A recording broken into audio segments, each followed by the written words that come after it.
그날 서울 최고의 호텔인 그랜드 제니스의 웨딩홀은 마치 금실과 수만 송이의 백합 향기로 짜인 듯한 공기로 가득 차 있었다. 거대한 크리스탈 샹들리에가 은하수처럼 반짝이고 순백의 실크 카펫이 식장 끝까지 길게 펼쳐져 있는 등 모든 디테일이 숨막힐 정도로 완벽했다.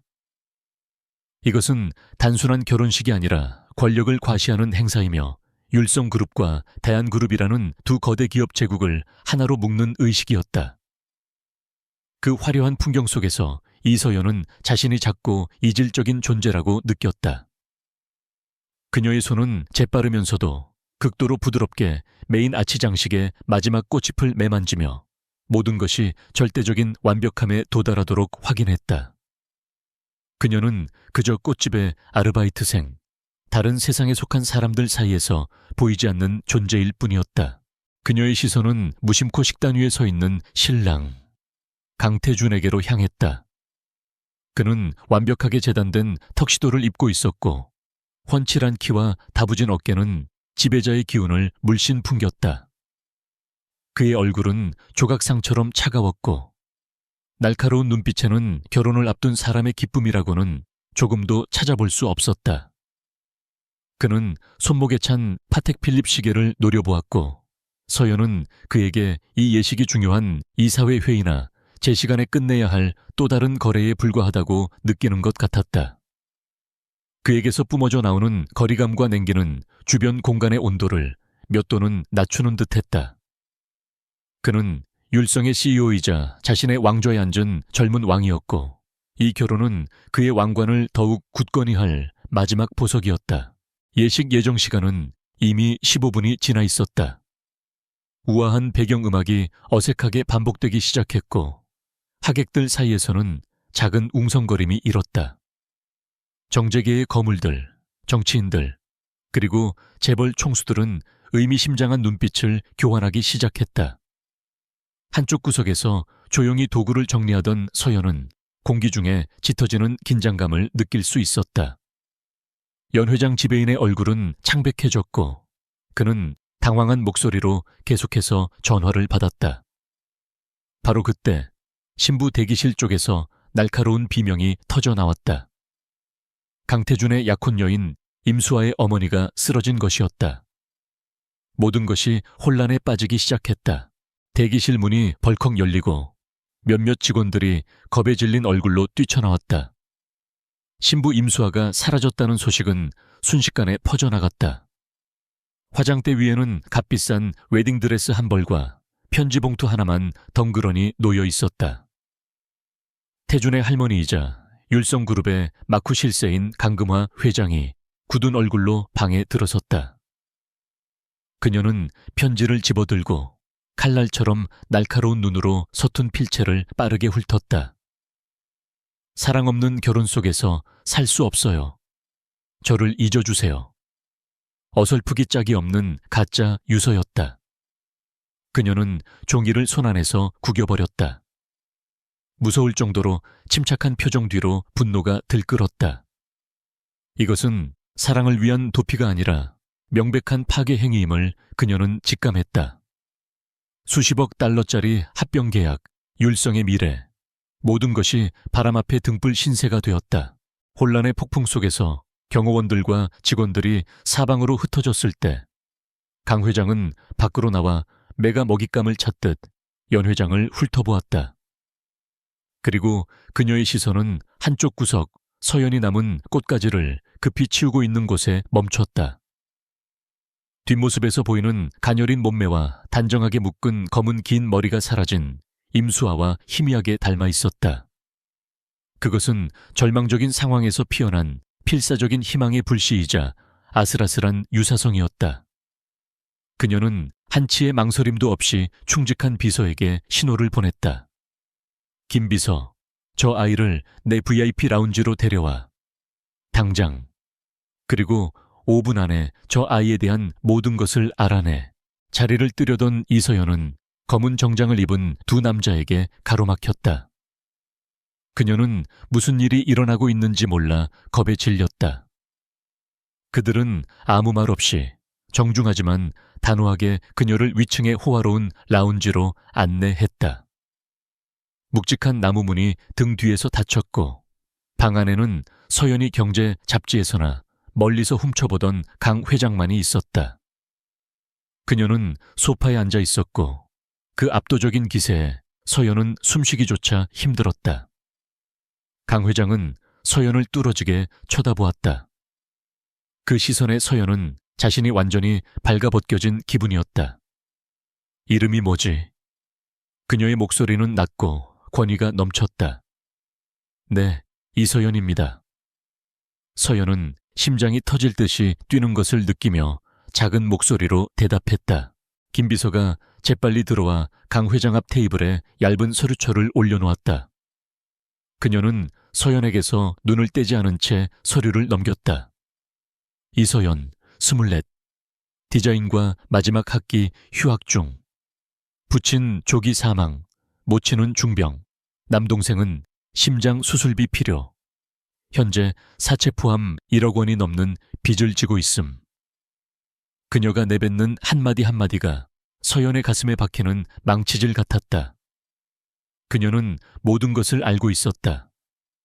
서연의 두려움은 점차 절망으로 바뀌었다. 강 회장은 서류를 내려놓으며 얼음처럼 차가운 목소리로 말했다. 우리 신부가 사라졌더군. 하지만 이 결혼식은 반드시 진행되어야 한다. 네가 이서연, 그 자리를 대신하게 될 거야. 서연은 순간 귀를 의심했다. 네? 저는 이해가 안 됩니다. 제가 어떻게... 그녀는 더듬거리며 말을 잇지 못했다. 머릿속이 하얘졌다. 이것은 잔인한 농담이자 상상할 수 없는 미친 짓이었다. 못하겠다고? 강 회장은 비웃음을 지었다. 그 미소에는 온기가 전혀 없었다. 너에겐 선택권이 없어. 이 웨딩드레스를 입든가 아니면 내일 당장 내 가족의 빚이 서울에서 가장 악랄한 사채업자들에게 넘어가든가. 병원도 돈이 없어 내 동생의 치료를 중단하겠지. 너와 내 가족의 인생이 어떻게 될지 잘 생각해봐. 그녀의 위협은 숨김없이 직설적이고 무자비했다. 서연은 온몸에 피가 차갑게 식는 것을 느꼈다. 쇠약한 어머니의 모습과 힘없이 웃던 동생의 얼굴이 눈앞에 어른거렸다. 그녀는 그 작은 가족을 지키기 위해 학업의 꿈까지 포기하며 필사적으로 일해왔다. 이제 그 모든 노력이 이 권력 있는 여자의 손짓 한 번에 물거품이 될 수 있었다. 눈물이 차올랐지만 필사적으로 참았다. 지금 약한 모습을 보이는 것은 무의미하다는 것을 알았다. 그녀는 벼랑 끝에 서 있었고 저 여자는 그녀를 밀어 떨어뜨리려 하고 있었다. 강태준이 라운지로 불려왔다. 그는 초조한 표정으로 들어섰지만 창백한 얼굴로 서 있는 이서연을 보고 걸음을 멈췄다. 할머니, 이게 다 무슨 일입니까? 그는 여전히 냉정한 톤을 유지했지만 목소리에는 놀라움이 묻어났다. 강 회장이 일어서며 어떠한 반대도 허용하지 않겠다는 목소리로 말했다. 임수아는 도망쳤다. 이 아이가 그 애를 대신할 거야. 결혼식은 예정대로 진행한다. 이건 명령이다. 태준은 서연을 머리부터 발끝까지 훑어보았다. 그의 시선에는 평가와 경멸이 가득했다. 촌스럽고 값싸 보이는 여자. 임수아를 대신한다고. 그는 실소를 금할 수 없었지만 상황의 심각성 또한 잘 알고 있었다. 자신의 할머니를 알기에 한번 결정하면 그 무엇도 바꿀 수 없다는 것을. 그는 더 이상 아무 말도 하지 않고 고개를 돌렸다. 그의 침묵은 마지못한 승낙이었다. 그에게 신부가 누구인지는 중요하지 않았다. 대안과 율성이라는 이름이 서로 연결되기만 한다면. 서연은 그의 시선에서 모욕감을 느꼈지만 이제 그런 것을 신경 쓸 기력조차 없었다. 그녀는 막다른 길에 몰렸다. 강 회장의 차가운 눈을 보며 그녀는 탈출구가 없다는 것을 깨달았다. 마침내 눈물 한 방울이 뺨을 타고 흘러내렸다. 그녀의 모든 자존심과 자유를 담은 눈물이었다. 그녀는 거의 보이지 않을 정도로 작게 고개를 끄덕였다. 하지만 그것은 그녀의 운명을 결정하기에 충분했다. 즉시 문이 열리고 메이크업 아티스트, 헤어 디자이너, 스타일리스트 팀이 개미떼처럼 몰려들어 그녀를 둘러쌌다. 그들은 그녀의 낡은 직원 유니폼을 벗기고 그녀를 영혼 없는 인형, 세기의 결혼식을 위한 가짜 신부로 만들기 시작했다. 다른 방에서 강태준은 넥타이를 풀며 창밖을 내다보았다. 기자들은 이미 이상한 낌새를 채고 모여들기 시작했다. 그는 저 여자가 누구인지는 관심 없었다. 그녀는 임시방편으로 쓰는 체스말에 불과했다. 그가 신경 쓰는 것은 임수와의 도주 배후에 누가 있느냐는 것이었다. 그는 음모의 냄새를 맡았다. 그와 율성을 정면으로 겨냥한 공격이었다. 이 게임은 그는 속으로 다짐했다. 이제 막 시작되었을 뿐이다. 그는 배후를 찾아내어 값비싼 대가를 치르게 할 것이다. 그의 눈빛은 결의와 잔인함으로 가득 차 더욱 차갑게 빛났다.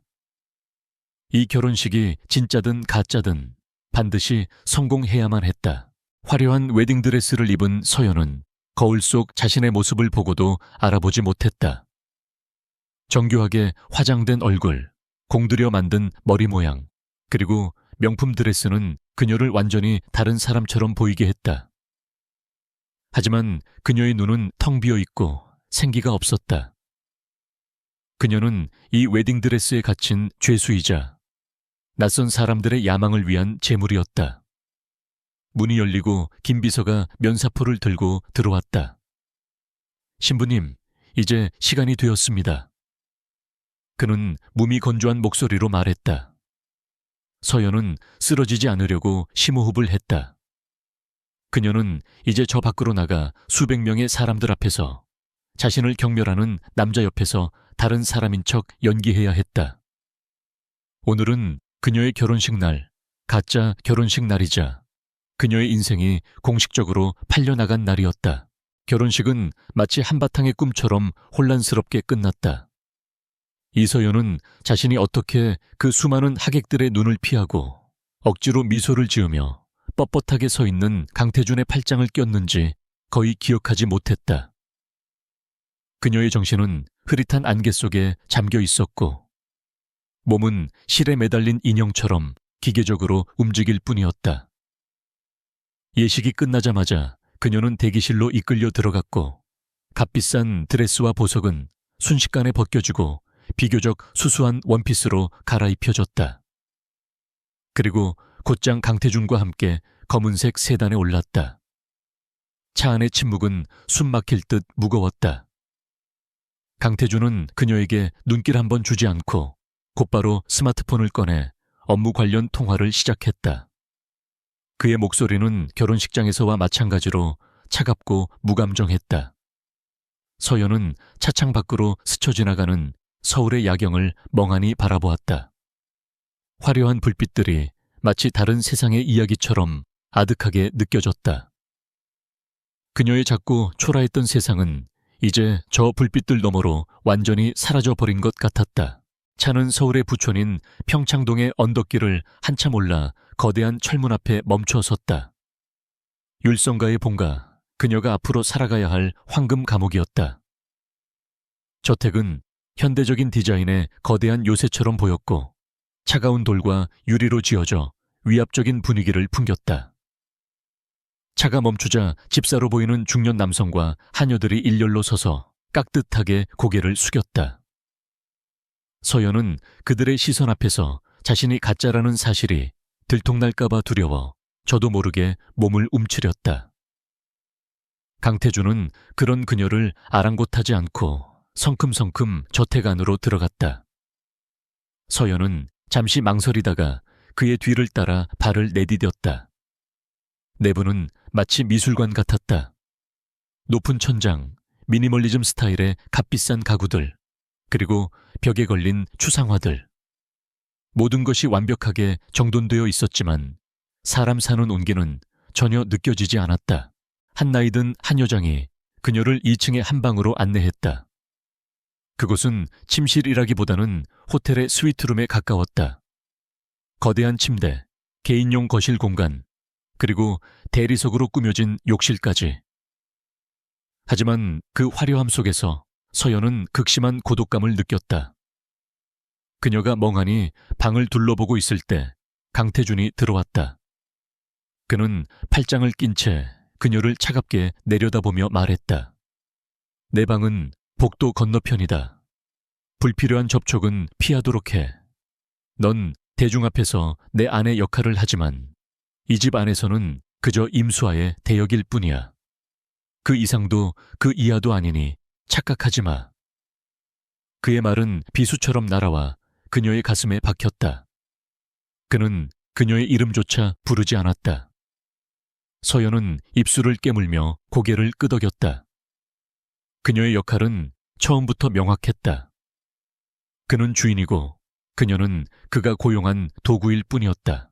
다음 날 아침 서연은 낯선 침대에서 잠을 깼다. 밤새 악몽에 시달린 탓에 몸이 천근만은 무거웠다. 그녀는 한 여장이 미리 준비해둔 단정한 옷으로 갈아입고 아래층으로 내려갔다. 거대한 식탁에는 이미 강금화 회장과 태준이 앉아 있었다. 강 회장은 서연을 날카롭게 훑어보았고 태준은 경제신문에서 눈을 떼지 않았다. 식탁 위에 무거운 침묵이 서연을 짓눌렀다. 수십 가지의 반찬이 차려져 있었지만 그녀는 무엇부터 먹어야 할지 몰라 망설였다. 익숙하지 않은 서양식 식기 앞에서 그녀의 손놀림은 어색하기 짝이 없었다. 그 미세한 망설임을 놓치지 않고 강 회장이 낮은 목소리로 말했다. 수아는 아침에 커피와 샐러드만 먹었지 입맛에 안 맞나 보구나. 그 말은 단순한 관찰이 아니라 임수아처럼 행동해라는 날카로운 경고였다. 서연은 황급히 포크를 들며 억지 미소를 지었다. 아닙니다. 잠시 다른 생각을 하느라 아침 식사가 끝나자 김 비서가 서연을 태준의 서재로 안내했다. 서재 역시 그의 성격처럼 차갑고 기능적으로 꾸며져 있었다. 강태준은 책상에 앉아 있었고 그 앞에는 두꺼운 가죽 표지에 서류철이 놓여 있었다. 앉아. 그가 턱짓으로 의자를 가리켰다. 서연이 자리에 앉자 김 비서가 서류철을 그녀 앞으로 밀어주었다. 결혼계약서입니다. 김 비서의 목소리는 아무런 감정도 담겨 있지 않았다. 꼼꼼히 읽어보시고 서명하시면 됩니다. 서연은 떨리는 손으로 계약서를 펼쳤다. 그 안에는 그녀의 앞으로의 삶을 규정하는 조항들이 빽빽하게 적혀 있었다. 계약 기간은 합병 절차가 완전히 안정되는 1년 후까지, 공식 석상에서의 부부 역할 수행, 임수와의 말투, 습관, 취향, 숙지 의무, 그리고 외부와의 모든 접촉은 율성그룹의 허가를 거쳐야 한다는 조항까지. 계약서의 각 조항은 그녀를 인간 이서연이 아닌 강태준의 아내라는 상품으로 취급하고 있었다. 그녀의 모든 사생활은 통제될 것이고 그녀의 감정은 철저히 무시될 터였다. 하지만 마지막 장에 적힌 보상금 액수를 본 순간 그녀는 숨을 멈췄다. 1년 후 계약이 성공적으로 이행되면 그녀의 가족이 평생 갚아도 못 갚을 빚을 청산하고도 남을 금액이 지급될 것이라고 명시되어 있었다. 그것은 그녀의 영혼을 파는 대가였다. 이것은 거부할 수 없는 달콤한 독이었다. 하지만 한 조항이 그녀의 눈에 들어왔다. 이서연, 강태준 내 허가 없이 사적인 만남이나 연락을 일절 금지한다. 그녀는 고개를 들고 태준을 바라보았다. 가족과는 연락하게 해주세요. 어머니와 동생이 걱정할 겁니다. 그것은 그녀의 마지막 남은 자존심이자 최소한의 저항이었다. 하지만 강태준은 차갑게 그녀의 요구를 묵살했다. 규칙이야. 모든 연락은 김 비서를 통해 이루어진다. 내 가족의 안전을 보장하는 대신 넌 외부와의 연결을 끊어야 해. 사소한 실수 하나가 이 모든 판을 망칠 수 있다는 걸 명심해. 그의 목소리에는 한치의 협상의 여지도 없었다. 그는 그녀가 직원이자 아주 위험한 임무를 수행 중인 부하임을 상기시켰다. 서명해.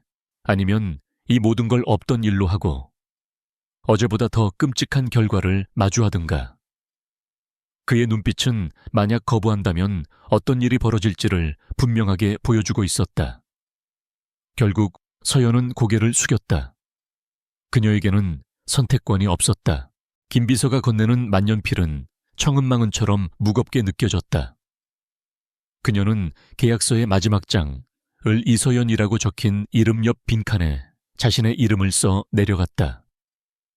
획 하나하나를 그을 때마다 그녀의 정체성이 조각나 흩어지는 기분이었다. 서명이 끝나자 그녀는 잉크가 마르는 것을 멍하니 바라보았다. 이제 이 차갑고 비인간적인 문서가 그녀의 주인이었다. 그녀는 공식적으로 이 황금 감옥에 갇혔다. 서류 위에 나란히 적힌 강태준과 이서연이라는 이름. 그것은 법적으로는 부부였지만 실제로는 세상에서 가장 멀고도 거짓된 관계의 증표였다. 서연은 조용히 만년필을 내려놓았다. 그녀의 새로운 삶, 가짜 인생이 그렇게 시작되고 있었다. 율성그룹의 회의실, 길고 광택이 나는 마호가니 테이블 끝에서 최민혁 이사는 맞은편에 앉은 강태준을 지켜보고 있었다. 그는 날카로운 눈으로 태준의 모든 움직임을 분석했다. 최민혁은 자수성가한 인물이었다. 밑바닥부터 시작해 오직 자신의 능력과 무자비함으로 지금의 자리에 올랐다. 그랬기에 그는 태준이 가진 모든 것, 즉 태생부터 주어진 부와 권력을 경멸했다. 최근 떠들썩했던 태준의 결혼식은 그에게 좋은 구경거리였다. 신부가 식 직전에 사라졌다가 극적으로 돌아왔다는 율성그룹 홍보팀의 공식 발표를 그는 단 한순간도 믿지 않았다. 그 이야기는 너무나 허술했고 위기를 급하게 수습하려는 티가 역력했다. 특히 언론에 공개된 사진 속 신부의 어색한 미소와 겁에 질린 듯한 눈빛은 그의 의심에 불을 지폈다. 그는 직감했다. 이것은 단순한 가십이 아니라 강태준을 끌어내릴 수 있는 결정적인 약점의 시작일지도 모른다고. 한편 이서연에게 강씨 저택에서의 삶은 혹독한 훈련소나 다름없었다. 강금화 회장은 그녀를 완벽한 임수아로 만들기 위해 최고의 전문가들을 고용했다. 서연은 매일 아침부터 저녁까지 임수아의 모든 것을 배워야 했다. 그녀가 좋아하는 와인 브랜드, 즐겨 입는 디자이너, 대학 시절의 전공, 심지어는 친한 친구들의 이름과 그들과의 추억까지. 모든 정보가 그녀의 머릿속으로 억지로 주입되었다. 서연은 자신의 정체성을 지우고 다른 사람의 삶을 연기해야 하는 고통 속에서 점차 지쳐갔다. 특히 강 회장은 그녀의 작은 실수 하나도 용납하지 않았다. 너의 실수는 곧 율성의 위기다. 명심해. 라는 차가운 경고는 매일 그녀의 귀에 모처럼 박혔다. 그녀는 살아있는 사람이 아니라 정교하게 프로그래밍되고 있는 로봇이 되어가는 기분이었다. 그렇게 몇 주가 지난 후 강 회장은 소문을 잠재우고 세간의 부부의 건재함을 과시하기 위해 대규모 자선 파티를 열었다. 그것은 이서연의 공식적인 사격의 데뷔 무대이자 그녀의 연기력을 시험하는 첫 번째 관문이었다. 최고급 실크 드레스를 입고 수억 원대의 다이아몬드 목걸이를 한 채 파티장에 들어서는 순간 서연은 자신이 전시된 마네킹이 된 것 같았다. 수많은 사람들의 호기심 어린 시선이 칼날처럼 그녀에게 쏟아졌다. 강태준은 능숙하게 그녀의 허리를 감싸 안았다. 그의 손길은 겉보기에는 다정했지만 실제로는 그녀를 통제하려는 차가운 경고였다. 그는 그녀의 귓가에 낮게 속삭였다. 미소 지어. 질문에는 짧게 대답하고 절대 말을 많이 하지 마. 파티가 한창 무르익을 무렵 최민혁 이사가 능글맞은 미소를 지으며 그들 부부에게 다가왔다. 태준아, 그리고 재수 씨, 두 사람 정말 잘 어울리는군. 결혼을 진심으로 축하하네. 그는 서연을 향해 고개를 돌리며 말을 이었다. 재수 씨, 얼굴이 많이 좋아지셨네요. 듣자 하니 유럽에서 급하게 오셨다고. 스위스에서 같이 스키를 탔던 게 엊그제 같은데 그때 정말 즐거웠죠. 기억나십니까? 최민혁의 질문은 순수해 보였지만 그 안에는 교묘한 함정이 숨어 있었다.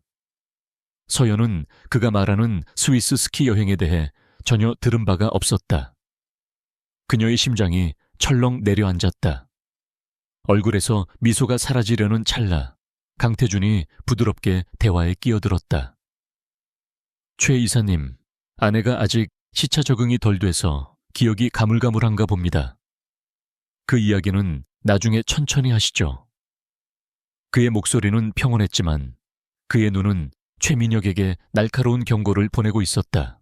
최민혁은 어깨를 으쓱하며 물러났지만 그의 눈에는 의심이 확신으로 바뀌는 빛이 스쳐 지나갔다.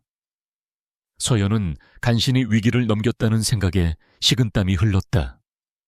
잠시 신선한 공기를 쐬기 위해 그녀는 태준에게 양해를 구하고 인적이 드문 발코니로 향했다. 그녀가 거대한 화분 뒤에 서서 잠시 숨을 고르고 있을 때 익숙한 목소리가 들려왔다. 최민혁이었다. 그는 다른 중년 남자와 함께 발코니로 나왔다. 서연은 저도 모르게 화분 뒤로 몸을 더 깊숙이 숨겼다. 조사해봤나? 최민혁이 물었다. 네, 이사님. 진짜 임수아는 지금 파리에 체류 중인 것으로 확인됐습니다. 언론 노출을 극도로 피하고 있더군요.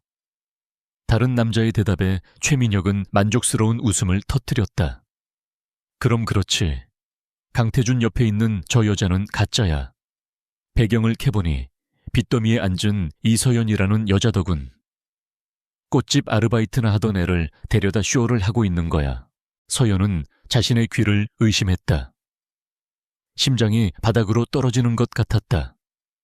최민혁의 목소리는 계속되었다. 이것만 제대로 터트리면 율성과 대한그룹의 합병은 물 건너가는 거고 강태준은 끝장이야. 감히 나를 제치고 CEO 자리에 오른 대가를 톡톡히 치르게 해줘야지. 그의 목소리에는 탐욕과 증오가 서려 있었다. 그제야 서연은 모든 것을 깨달았다. 이것은 단순히 그녀의 가족을 구하기 위한 계약이 아니었다. 그녀는 율성그룹의 후계 자리를 둘러싼 치열한 전쟁터 한복판에 던져진 것이었다. 자신의 존재가 강태준을 파멸시키기 위한 폭탄으로 이용될 수 있다는 사실에 온몸의 피가 차갑게 식었다. 그녀는 더 이상 수동적인 희생자가 아니었다. 좋든 싫든 그녀는 이 위험한 게임의 핵심 플레이어가 되어버렸다. 그녀는 화려한 샹들리에 불빛이 쏟아지는 파티장을 다시 바라보았다. 우아한 미소 뒤에 칼을 숨기고 있는 사람들. 모든 것이 거짓과 위선으로 가득 찬 세상이었다. 조금 전까지 그녀를 짓누르던 것은 가짜 신부 역할에 대한 부담감이었지만 이제는 자신의 목숨이 걸려있다는 서늘한 공포가 그녀를 덮쳐왔다. 만약 자신의 정체가 탄로난다면 강씨 일가가 자신을 어떻게 처리할까? 그리고 최민혁은 자신을 가만히 내버려 둘까? 황금 감옥은 이제 숨겨져 있던 날카로운 함정들을 드러내고 있었다. 서연은 주먹을 꽉 쥐었다. 살아남아야 했다. 이 위험한 게임에서 살아남기 위해서는 그저 순진한 희생양으로만 머물러 있을 수는 없었다. 최민혁의 계략을 알게 된 이후 이서연은 살얼음판을 걷는 심정으로 하루하루를 보냈다. 하지만 그녀에게는 두려워하며 숨어있을 시간조차 허락되지 않았다. 율성그룹은 친환경 신제품 라인 론칭을 위한 대규모 행사를 앞두고 있었다. 이 행사는 최근의 결혼식 소동으로 어수선해진 그룹의 이미지를 쇄신하고 대한그룹과의 합병을 순조롭게 진행하기 위한 매우 중요한 분수령이었다. 그런데 행사 개최를 불과 이틀 앞두고 행사를 총괄하던 최고급 이벤트 대행사가 갑작스럽게 계약 파기를 통보해왔다. 표면적인 이유는 계약서상의 사소한 문제였지만 그 배후에 최민혁의 비열한 공작이 있었음은 불보듯 뻔했다. 강태준의 리더십에 흠집을 내고 그를 무능한 경영자로 보이게 하려는 속셈이었다. 강태준의 서재에는 냉랭한 분노가 감돌았다. 그는 비서팀과 홍보팀을 모아놓고 대책을 논의했지만 이틀이라는 짧은 시간 안에 새로운 대행사를 구하고 모든 것을 처음부터 다시 준비하는 것은 불가능에 가까웠다.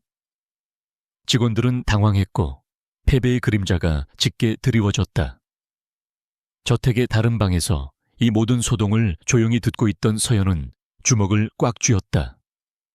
강태준의 실패는 곧 자신의 실패였다. 만약 이 행사가 망쳐지고 그의 입지가 흔들린다면 최민혁의 다음 목표는 분명 가짜 신부인 자신이 될 터였다. 그것은 단순한 연대감이 아니라 생존 본능에서 비롯된 위기감이었다. 그녀는 우연히 서재 책상 위에 놓여있던 행사 기획안을 본 기억을 떠올렸다. 메인 홀의 장식 문제, 취소된 꽃장식, 그리고 완전히 망가져버린 전체적인 콘셉트. 그것은 바로 그녀가 가장 잘 아는 분야였다. 깊은 고민 끝에 서연은 조심스럽게 서재 문을 노크했다.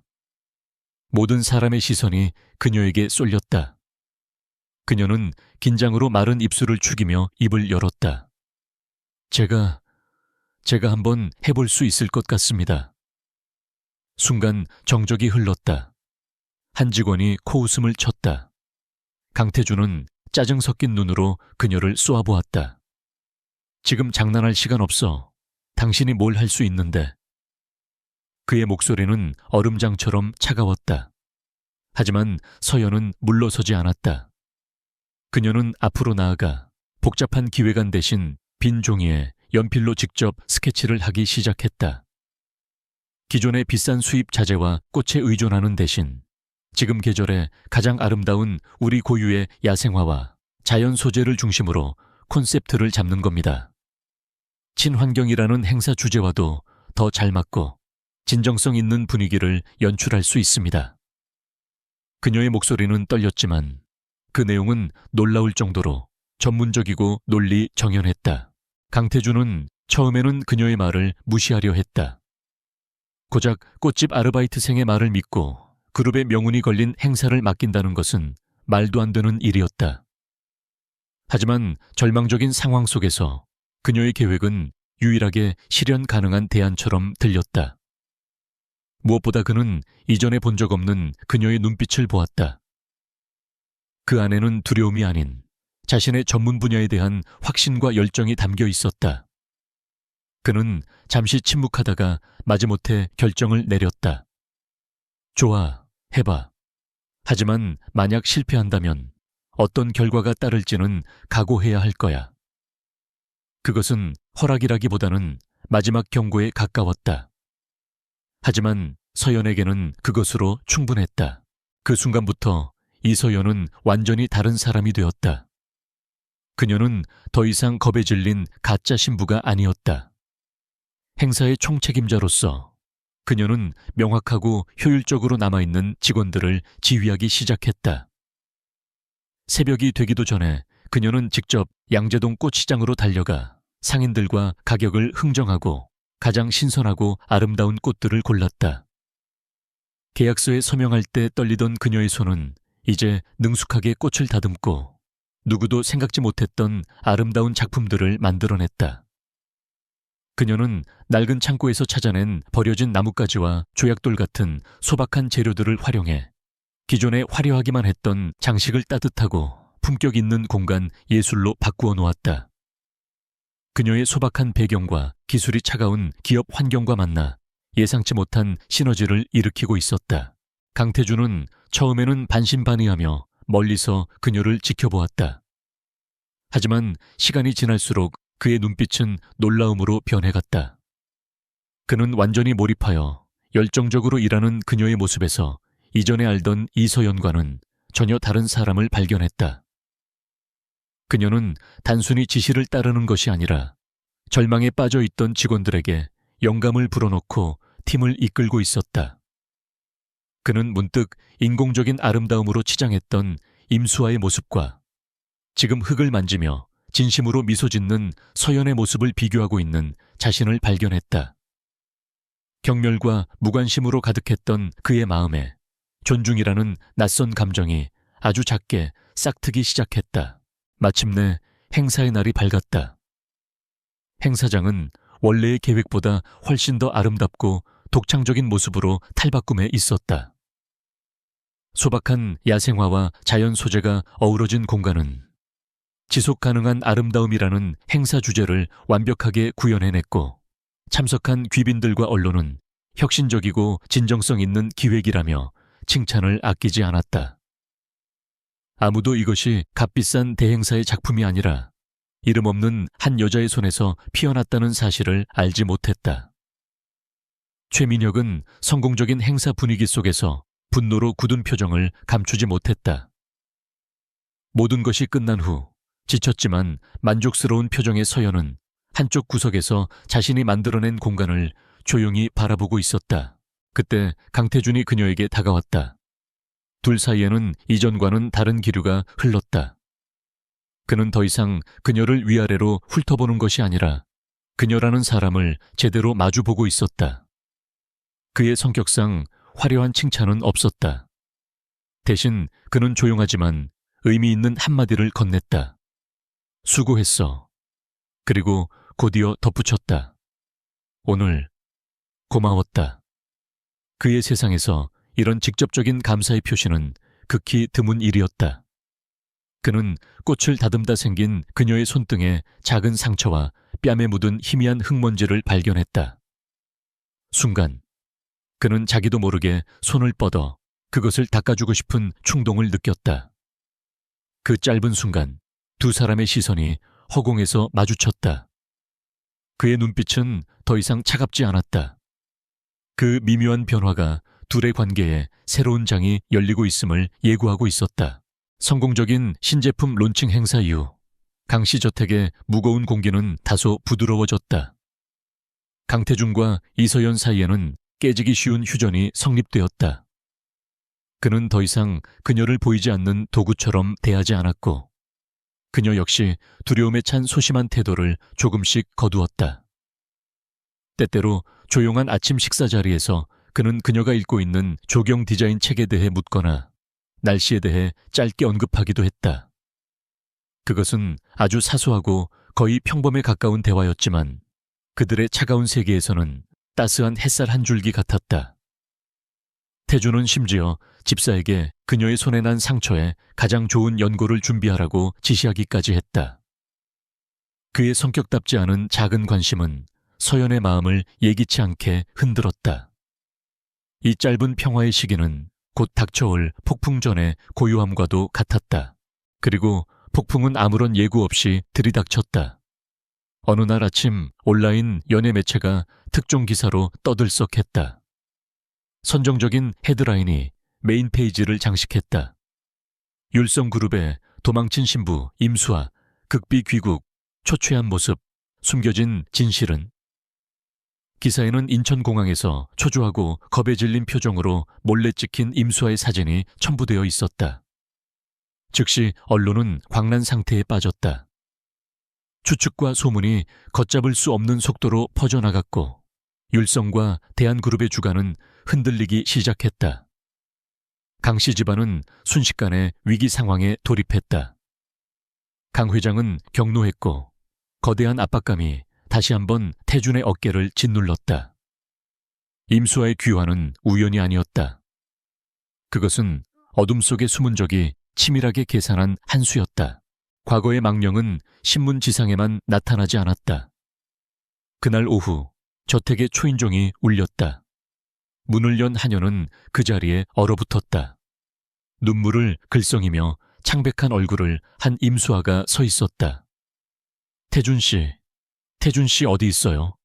그녀는 흐느꼈다. 그녀의 등장은 집안에 터진 폭탄과도 같았다. 거실에 있던 서연은 발밑의 땅이 꺼지는 것 같았다. 진짜가 돌아왔다. 이제 가짜인 자신이 이곳에 존재할 이유는 없었다. 그녀는 당장 쫓겨날 각오를 했다. 강 회장은 수아와 서연을 번갈아 보며 냉정한 눈으로 득실을 계산하기 시작했다. 그룹의 이득이 된다면 그녀는 서연을 버리는 것을 조금도 망설이지 않을 터였다. 하지만 강태준의 반응은 모두의 예상을 벗어났다. 그는 계단에서 내려와 조금의 동요도 없이 차가운 눈빛으로 수아를 바라보았다. 임수아 씨, 여긴 어쩐 일이시죠? 그는 분명한 선을 긋는 거리감 가득한 호칭을 사용했다. 수아는 그의 냉담함에 당황했다. 태준 씨, 제가 잘못했어요. 돌아오고 싶어요. 그녀는 울면서 동정심을 유발하려 애썼다. 하지만 태준은 흔들리지 않았다. 오히려 그는 앞으로 다가와 서연 자신조차 놀라게 한 행동을 했다. 그가 서연을 자신의 등 뒤로 끌어당긴 것이다. 그것은 미묘하지만 강력한 보호의 제스처였다. 그는 수아와 가족들을 똑바로 쳐다보며 단호하게 말했다. 임수아 씨, 무슨 꿍꿍인지는 모르겠지만 이 사람, 그는 힘주어 말했다. 이 사람이 내 아내입니다. 그가 모두의 앞에서 그녀의 편을 들어준 것은 이번이 처음이었다. 이제 강태준과 이서연은 한 팀이 되었다. 그는 김비서에게 지난 몇 주간 수아의 행적과 뉴스 유출의 근원지를 철저히 조사하라고 지시했다. 그동안 태준은 수아와 개인적으로 대화하기로 결정했다. 대화를 앞두고 서연은 그녀의 날카로운 관찰력으로 태준에게 조언했다. 그녀는 아주 두려워하고 있어요. 하지만 두려워하는 대상은 당신이 아니에요. 계속 휴대폰을 쳐다보면서 누군가의 지시를 기다리는 것 같았어요. 회사 사람들 이름을 언급했을 때 그녀의 반응을 주의 깊게 살펴보세요. 서연의 조언은 태준에게 중요한 방향을 제시했다. 그는 그녀가 예술적 재능뿐만 아니라 놀라울 정도로 예리한 직관을 가지고 있음을 깨달았다. 저택의 서재는 극도의 긴장감에 휩싸였다. 태준은 수아와 마주 앉아 그녀 이야기에 모순점을 파고들었다. 후회하고 스스로 돌아왔다고 했지만 당신의 비행기표는 유령 법인 이름으로 예약되었더군.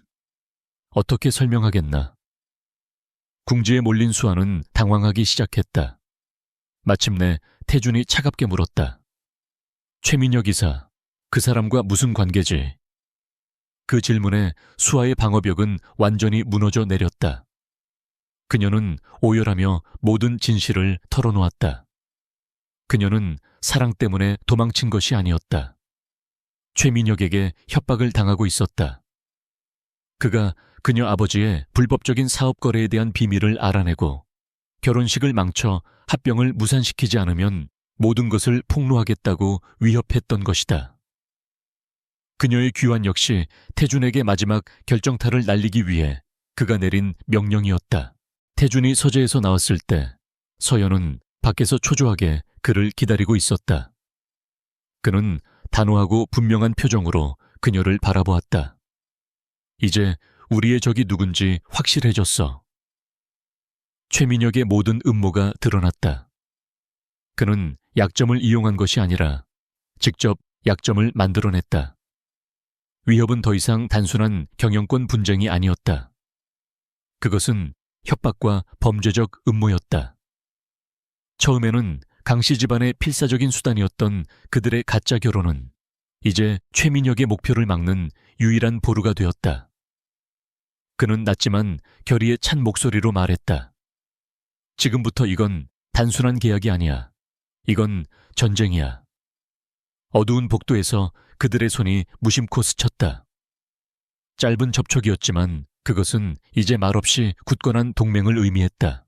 진실이 밝혀지자 강태준의 서재는 즉시 작전실로 변했다. 밤은 깊었지만 누구도 쉴 생각을 하지 않았다. 강태준, 이서연, 그리고 충직한 김비서는 최민혁에 대한 정보로 가득 찬 화이트보드를 마주하며 전략적 삼각형을 이루었다. 이제는 마지못해 인질이 되었지만 동시에 중요한 증인이 된 임수아는 다른 방에서 철저한 감시를 받고 있었다. 최민혁의 계획은 명확해졌다. 그는 임시 주주총회 직전에 가짜 신부 스캔들을 터뜨려 신뢰의 위기를 조장하고 그 혼란을 틈타 불신임 투표를 발동시켜 그룹의 경영권을 장악할 작정이었다. 그는 모든 것을 계산했지만 자신이 가장 경멸했던 두 사람의 협력이라는 단 하나의 변수는 예측하지 못했다. 처음에 태준의 반응은 정면 공격이었다. 그는 자신의 권력을 이용해 최민혁을 즉시 짓밟아버리고 싶어 했다. 하지만 서연이 의외의 전략적 사고로 다른 접근법을 제시했다. 최민혁 이사의 가장 큰 약점은 오만함이에요. 그녀의 목소리는 차분했지만 힘이 실려 있었다. 그는 저를 완전히 무시하고 있어요. 제가 가난하고 어리석고 겁에 질린 여자라고 믿고 있죠. 바로 그 경솔함을 이용한다면 제가 의심 없이 그에게 접근하거나 거짓 정보를 흘릴 수 있어요. 그녀는 대담한 계획을 제안했다. 남편에게 의심받고 붕괴 직전에 놓인 겁에 질린 아내 역할을 연기하여 최민혁이 물지 않을 수 없는 먹잇감이 되겠다는 것이었다. 태주는 즉시 반대했다. 안 돼. 너무 위험해. 그것은 더 이상 사장이 직원에게 내리는 명령이 아니었다. 그녀의 안전에 대한 진심 어린 걱정이었다. 처음으로 그는 그녀를 자산이 아닌 상처받을 수 있는 한 인간으로 보고 있었다. 하지만 서연은 더 이상 예전의 약한 여자가 아니었다. 그녀는 그의 눈을 똑바로 쳐다보며 말했다. 위험한 건 알아요. 하지만 저를 미끼로 쓰지 않으면 이길 수 없어요. 이건 더 이상 당신만의 싸움이 아니에요. 제 싸움이기도 해요. 짧지만 팽팽했던 논쟁은 그들의 관계를 더욱 단단하게 만들었다. 차가운 계약 관계는 이제 진정한 동맹으로 거듭났다. 결국 그는 동의했지만 한 가지 조건을 걸었다. 김 비서가 24시간 내내 그녀를 은밀하게 감시해야 한다는 것이었다. 방역 계획이 실행에 옮겨졌다. 서연은 우연히 결혼 생활의 균열을 드러내기 시작했다. 그녀는 최민혁의 끈앞풀이 있을 것이 확실한 고급. 백화점에서 눈물 섞인 통화를 연출했다. 그녀는 소문을 퍼뜨리기 좋아하는 강씨 집안의 먼 친척을 찾아가 태준이 얼마나 차갑고 독단적인지에 대해 하소연했다. 상류층 사회에 소문이 퍼지기 시작했다. 이 소식을 들은 최민혁은 모든 것이 자신의 계획대로 진행되고 있다고 믿으며 회심의 미소를 지었다. 먹잇감이 스스로 덫으로 걸어 들어오고 있다고 생각했다. 그 자신이 미리 설치된 덫으로 걸어 들어가고 있다는 사실은 까맣게 모른 채 괴로워하는 아내를 연기하는 동안 서연은 그녀의 예리함을 최대한 활용했다. 그녀는 최민혁 주변의 의심스러운 얼굴들을 모두 기억했고 항상 그의 곁에 수상할 정도로 자주 나타나는 한 하급 직원이나 자금 세탁을 위한 유령 회사로 의심되는 특정 컨설팅 회사를 눈여겨보았다. 그녀는 이렇게 사소하고 연관 없어 보이는 정보 조각들을 모아 태준에게 비밀리에 전달했다. 김 비서는 그 단서들을 바탕으로 더 깊이 파고들어 최민혁을 확실히 무너뜨릴 횡령과 뇌물수수 혐의에 대한 구체적인 증거를 찾기 시작했다. 그들은 적의 경멸을 가장 강력한 무기로 탈바꿈시켰다. 하지만 계속되는 연기와 속임수 속에서의 생활은 서연의 정신을 갉아먹었다. 어느 날 밤 지친 하루를 보낸 후 태주는 그녀가 발코니에서 홀로 조용히 울고 있는 것을 발견했다. 이 순간은 그들의 감정 발전에 있어 결정적이었다. 그는 상투적인 위로의 말을 건네지 않았다. 대신 그는 조용히 그녀 곁으로 다가가 자신의 재킷을 벗어 그녀의 떨리는 어깨에 걸쳐주었다. 그는 아무 말도 하지 않고 그저 그 자리에 함께 있어 주었다. 한참 후에야 그가 나지막이 말했다. 조금만 더 버텨줘. 함께 공유하는 이 연약한 순간, 가짜 결혼과 진짜 감정 사이의 경계선이 완전히 허물어졌다. 그들 사이의 공기는 말로 표현할 수 없는 감정들로 가득 찼다. 며칠 후 그들의 계획은 결정적인 돌파구를 찾았다. 최민혁의 신복이 벌인 비밀 접선에 대한 서연의 결정적인 제보 덕분에 김 비서는 반박할 수 없는 증거를 확보했다. 그것은 최민혁이 임수와 아버지에 대한 협박과 가짜 신부 스캔들을 이용한 율성 인수 계획을 직접 논의하는 내용이 담긴 녹음 파일이었다. 연기나는 총이 발견된 것이다. 이제 그들은 마지막 전투를 위한 충분한 탄약을 확보했다. 서재의 분위기는 긴장해서 차가운 준비 태세로 바뀌었다. 임시 주주총회는 바로 내일이었다. 덫은 설치되었고 사냥꾼들은 사냥감의 숨통을 끊을 준비를 마쳤다. 임시 주주총회가 열리는 날 아침, 강씨 저택의 공기는 팽팽한 긴장감으로 가득했다. 강태준은 마치 전쟁터로 향하는 장군처럼 어두운 색의 정장을 입고 있었다.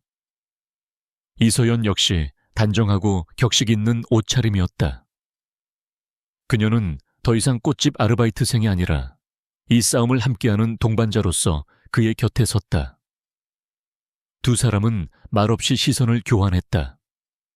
그 눈빛 속에는 서로를 향한 굳건한 믿음과 격려가 담겨 있었다. 모든 것의 명운이 오늘 결정될 터였다. 율성그룹 본사 앞은 거대한 미디어 서커스장을 방불케 했다. 수많은 기자들과 카메라가 진을 치고 있었고 공기는 금방이라도 터질 듯한 긴장감으로 무거웠다. 최민혁은 의기양양한 표정으로 차에서 내렸다. 그는 자신만만한 미소를 지으며 스포트라이트를 즐겼고 강태준을 향해 경멸적인 미소를 던졌다. 태준은 그를 완전히 무시한 채 서연을 보호하며 건물 안으로 들어섰다. 그의 모든 신경은 오직 다가올 전투에 집중되어 있었다. 회의실의 길고 무거운 테이블 주위로 이사들의 엄숙한 얼굴들이 자리 잡고 있었다. 강금화 회장은 돌처럼 굳은 표정으로 상석에 앉아 있었다. 마침내 회의가 시작되었다. 최민혁이 자신만만하게 자리에서 일어났다. 그는 준비된 연설을 통해 강태준의 경영 능력을 조목조목 비판하기 시작했다. 그리고 마침내 그는 결정적인 한 방을 날렸다. 강태준 대표는 심지어 자신의 결혼 문제조차 제대로 처리하지 못해 그룹 전체의 명예를 실추시켰습니다. 여러분은 지금 그의 옆에 앉아 있는 저 여자가 진짜 임수아 씨가 아니라는 사실을 아십니까? 그는 극적으로 서연을 가리키며 폭로했다. 저 여자는 강태준 대표가 고용한 가짜 신부 이서연이라는 여자입니다. 그는 주주와 세상을 상대로 사기극을 벌인 겁니다. 회의장은 순식간에 아수라장이 되었다. 이사들은 충격과 분노에 휩싸여 웅성거렸다. 최민혁은 승리를 예감하며 회심의 미소를 지었다. 모든 것이 끝났다고 생각된 순간 강태준이 조용히 자리에서 일어섰다. 그는 서연의 정체를 부정하지 않았다. 오히려 그는 충격적인 말로 모두를 집중시켰다. 최민혁 이사님의 말씀은 일부 사실입니다. 회의장이 다시 한번 술렁였다. 태준은 차가운 눈으로 최민혁을 쏘아보며 말을 이었다. 하지만 이 모든 것을 계획하고 한 여자를 협박하여 결혼식을 망치고 이 모든 혼란을 조종한 사람이 바로 최민혁 이사 당신이라는 가장 중요한 사실은 빼놓으셨군요.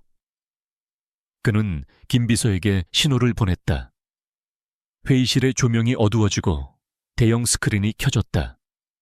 그리고 스피커를 통해 최민혁의 목소리가 울려 퍼졌다. 그것은 그가 임수아의 아버지를 협박하고 가짜 신부 스캔들을 이용해 율성을 차지하려는 계획을 의기양양하게 떠벌리는 내용이 담긴 녹음 파일이었다. 최민혁의 자신만만했던 얼굴이 순식간에 잿빛으로 변했다. 그의 목소리가 회의실 전체를 채우는 동안 스크린에는 그의 불법적인 자금 흐름과 기업 스파이 행위를 증명하는 자료들이 연이어 나타났다. 모든 진실이 만천에 드러난 순간이었다. 이사들은 경악과 분노에 찬 눈으로 최민혁을 노려보았다. 침묵을 지키던 강금화 회장이 마침내 입을 열었다. 그녀의 목소리는 얼음처럼 차가웠다. 최민혁 이사, 당신은 해고야. 그 말이 떨어지기 무섭게 보안 요원들이 회의실로 들어와 그의 양팔을 붙잡았다. 최민혁은 무언가 소리치려 했지만 그 순간 회의실 문이 열리고 경찰들이 들이닥쳤다. 협박과 횡령 혐의로 그를 체포하기 위해 온 것이었다. 그의 끝없는 오만과 탐욕이 마침내 그 자신을 완전히 파멸시킨 순간이었다. 최민혁이 비참하게 끌려나간 후 회의실에는 잠시 정적이 흘렀다. 마침내 모든 것이 끝났다. 강태준과 이서연은 서로를 바라보며 안도와 승리의 미소를 나누었다. 주주총회에서의 극적인 사건이 있은 지 며칠이 흘렀다. 세상은 최민혁의 몰락과 그에 맞선 강태준의 명민한 방역에 대한 이야기로 떠들썩했다. 율성그룹의 주가는 안정을 되찾았고 오히려 이전보다 더 상승하는 기염을 토했다. 폭풍이 지나간 저택에는 오랜만에 평온이 찾아왔다. 모든 위기가 해결되면서 이서연을 묶고 있던 계약의 목적 또한 달성되었다. 그녀는 이제 이곳을 떠나야 할 때임을 알고 있었다. 넓고 화려하기만 했던 스위트룸에서 그녀는 자신의 단출한 짐을 쌌다. 지난 몇 달간의 시간들이 주마등처럼 스쳐 지나갔다. 이 차가운 남자와 기묘한 삶에 정이 들어버린 자신을 발견하며 그녀는 씁쓸한 미소를 지었다. 그녀는 조용히 서명된 계약서와 짧은 감사 편지를 테이블 위에 남겨두었다. 서연은 아무도 모르게 조용히 저택을 빠져나가려 했다. 그녀는 그동안 자신에게 친절을 베풀어 주었던 나이든 한 여장에게 마지막 작별 인사를 건넸다. 강태준을 마주치지 않고 떠날 수 있다는 사실에 한편으로는 안도했지만 다른 한편으로는 심장이 아려왔다. 그녀가 거대한 철문에 다다랐을 때 익숙한 검은색 세단이 그녀의 앞을 가로막았다. 차에서 내린 사람은 강태준이었다. 그는 CEO의 모습이 아니었다. 소중한 것을 잃을까 두려워하는 한 남자의 얼굴을 하고 있었다. 그는 그녀가 남기고 온 계약서를 손에 들고 있었다. 이게 정말 당신이 원하는 겁니까? 그가 물었다.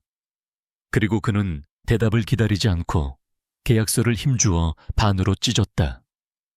조용한 아침 공기 속에서 종이가 찢어지는 소리가 유난히 크게 울렸다. 그는 그녀에게 다가와 그녀의 눈을 똑바로 바라보았다. 그의 목소리는 그 어느 때보다 진실했다. 나는 계약서 같은 건 모릅니다. 내가 아는 건 내 옆에 당신이 없으면 안 된다는 것뿐이야. 그는 화려한 미사여구 대신 투박하지만 진심이 담긴 고백을 했다. 나는 가짜 아내가 아니라 진짜 인생의 파트너를 원해. 당신이라는 사람, 이서연을. 그는 떨리는 그녀의 손을 부드럽게 감싸 쥐었다. 이서연 씨, 나와 진짜로 다시 시작해 주겠습니까? 그의 고백에 서연은 그동안 억눌러왔던 모든 감정이 한꺼번에 터져 나오는 것을 느꼈다. 기쁨의 눈물이 그녀의 뺨을 타고 하염없이 흘러내렸다. 그녀는 말없이 고개를 끄덕였다. 그 어떤 대답보다 더 확실한 긍정이었다. 태준은 그녀를 자신의 품으로 끌어당겨 힘껏 안았다. 그것은 연기가 아닌 그들이 나눈 첫 번째 진실된 포옹이었다. 몇 달 후 서울의 한적한 동네에 작고 예쁜 꽃집이 다시 문을 열었다. 율성의 도움으로 재오픈한 그녀의 가게였다. 가게 안에서 이서연은 서툰 솜씨로 꽃다발을 만들고 있는 강태준을 보며 웃음을 터뜨렸다. 그는 더 이상 세상의 모든 짐을 짊어진 듯한 차가운 CEO가 아니었다. 사랑하는 여자 앞에서 어쩔 줄 몰라 하는 평범한 남자였다. 너무나도 달랐던 두 개의 세상은 이제 사랑이라는 이름 아래 완벽하게 하나가 되었다. 거짓으로 시작되었지만 그들은 함께 폭풍을 헤쳐나오며 서로에게 누구보다 진실된 존재가 되었다. 창밖으로 쏟아지는 따스한 햇살이 그들의 새로운 시작을 축복하는 듯했다.